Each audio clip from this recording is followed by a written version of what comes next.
Transformers Rise the Beast is out now, with enough robots and explosions and fights and robot animals to make anyone smile and be satisfied.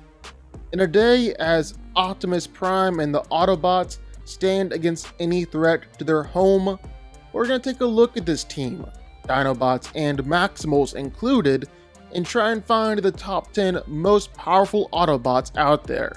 So let's get started. What's up guys, I'm Daniel and this is DanCo. We do fight breakdowns every week, plus the occasional power ranking video like this one or things like that. So if that seems interesting to you, we'll sit back and enjoy the video.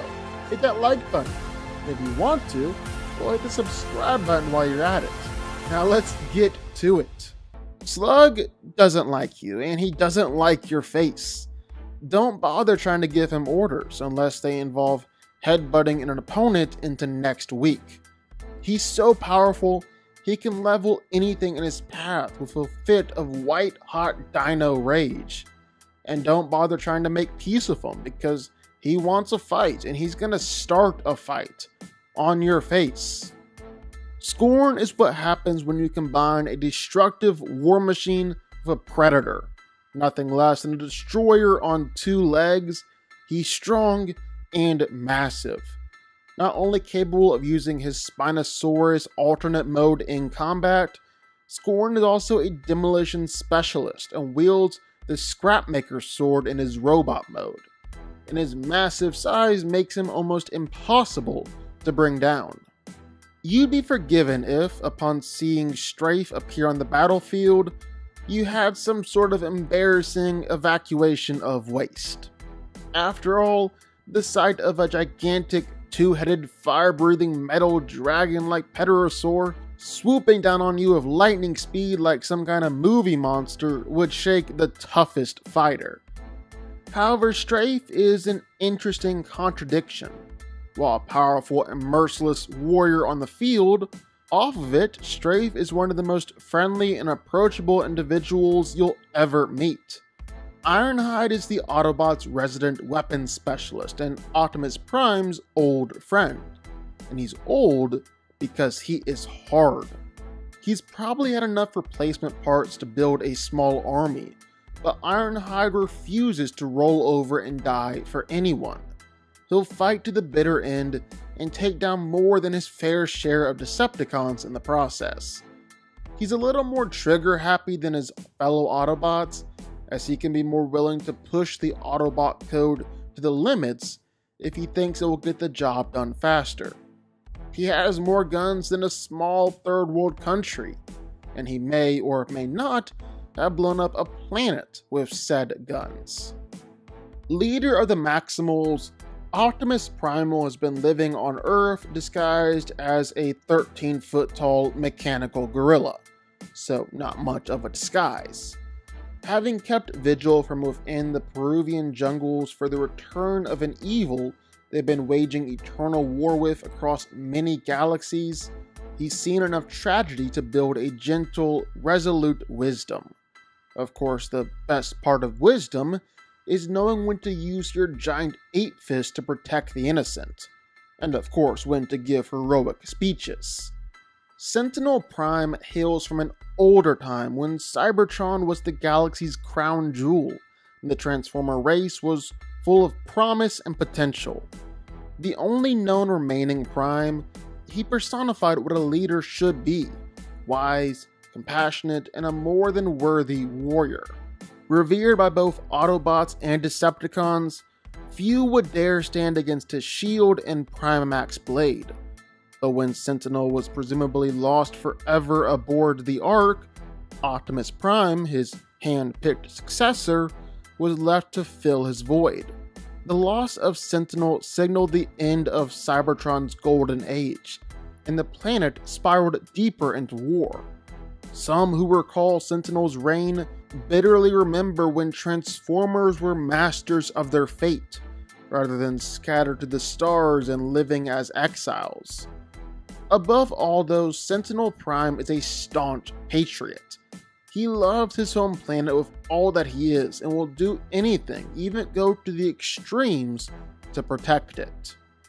As king of the Dinobots, Grimlock believes that the best approach to a problem is to smash it first, worry about the specifics later.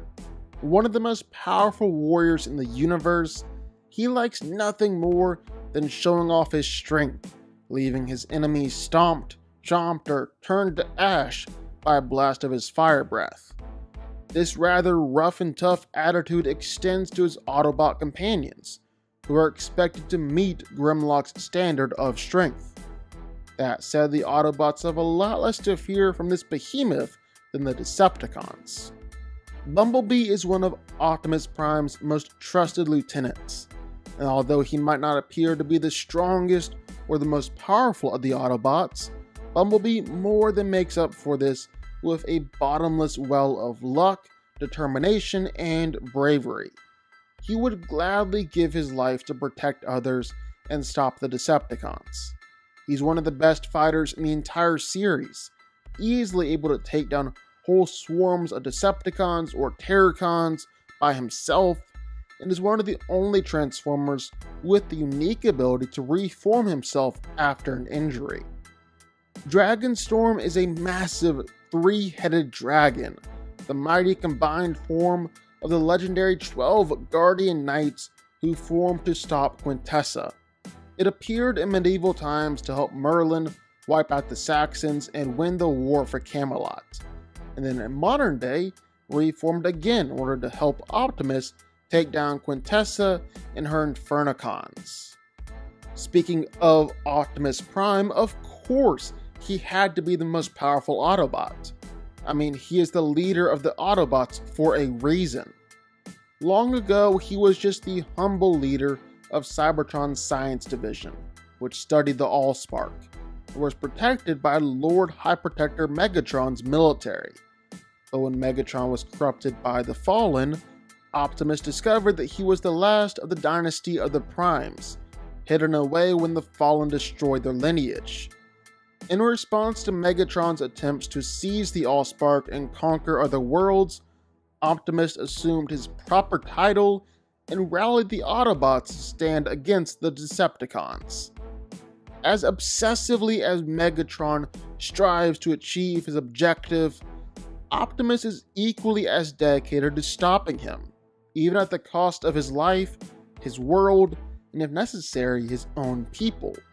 It was on his order that the Allspark was sent into space, dooming Cybertron to a slow death and his people to a nomadic life. The sacrifices he has made weigh heavily on him, but they must be done, for there's no other choice. He knows the ambitions that lurk in Megatron's heart, and they must never see the light of day. Lives must be kept free from the threat of Megatron's tyranny, no matter the cost. This obsession with the defeat of Megatron has robbed Optimus of some of his earlier idealism, creating a certain ruthlessness beneath his otherwise honest and caring personality. Prime is not one for second chances, and is willing to consider any action that might lead to victory, short of directly sacrificing those he cares about. But what do y'all think? Sound off in the comments down below. I know you're gonna have thoughts and feelings on this one for sure. If you stuck around this long and made it to the end of the video, that's amazing. Thank you so much for watching and for supporting us. And if you want to go subscribe, well, go subscribe. You're gonna see more videos like this one every single week. I'll see y'all then. I'll see y'all next time.